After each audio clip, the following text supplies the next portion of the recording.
Across-the-board cuts are set to go into effect at the strike of midnight. Good evening. This is CTV News. I'm Patricia Vallone. Thank you for joining us.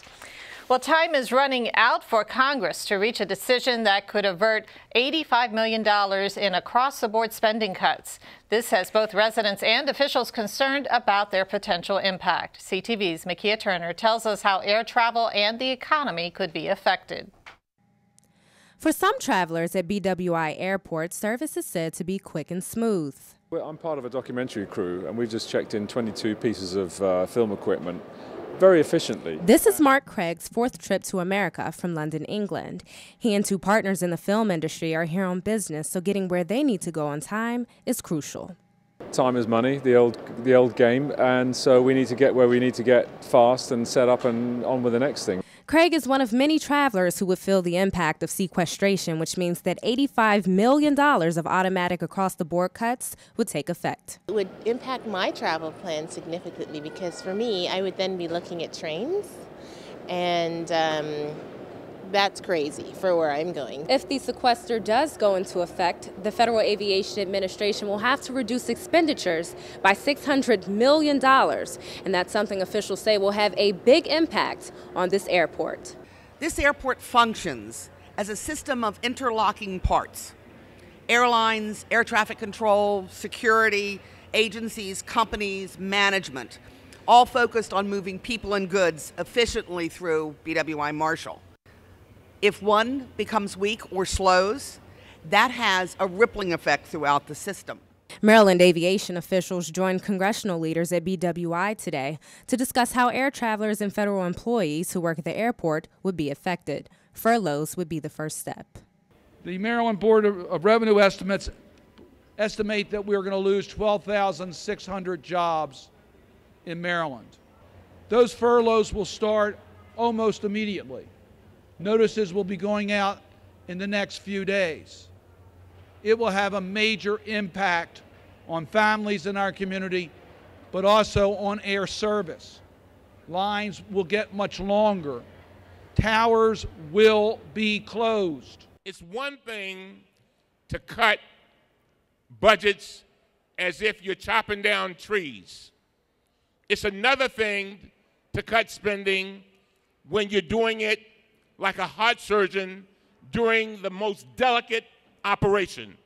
Amid concern and disgust about potential sequestration, U.S. Senator Ben Cardin says there is a better approach to avert the harmful cuts. There are areas where we can get savings. We can get savings on the revenue side because we spend so much money on what I call tax expenditures. So there needs to be a revenue component. In Baltimore, I'm Makia Turner, CTV News. And a quick correction to that story, there will actually be $85 billion in cuts across the board in spending cuts because of sequestration. Meantime, if the issue is not resolved by the end of 2013 fiscal year, more cuts will go into effect in 2014. Meanwhile, notices are going to those who will be furloughed due to the cuts. Representative Elijah Cummings received copies of letters sent to federal prosecutors explaining that they will be furloughed because Congress failed to make alternative measures to avoid sequestration. The notices acknowledge the difficult nature of the circumstances and promise to keep employees informed. During a news conference today, President Obama blasted congressional Republicans for their failure to act to prevent sequestration. They refused to budge on closing a single wasteful loophole to help reduce the deficit. As recently as yesterday, they decided to protect special interest tax breaks for the well-off and the well-connected, and they think that that's apparently more important than protecting our military or middle-class families from the pain of these cuts. I do believe that we can and must replace these cuts with a more balanced approach that asks something from everybody. Smart spending cuts, entitlement reform, tax reform that makes the tax code more fair for families and businesses without raising tax rates. All so that we can responsibly lower the deficit without laying off workers or forcing parents to scramble for child care or slashing financial aid for college students. And the cuts that go into effect today will also cause delays in processing Social Security retirement claims, force tens of thousands of children out of the Head Start program, and impact a variety of other services. Well, the gun control debate heats up in Maryland as the House of Delegates holds its first public hearing on a sweeping gun control bill. The legislation, approved by the Senate Thursday, would give the state one of the strictest firearm laws in the nation. This as advocates held a rally on Lawyers Mall in Annapolis to show their support for the governor's proposal, also known as the Firearm Safety Act of 2013. My father was a Russian immigrant.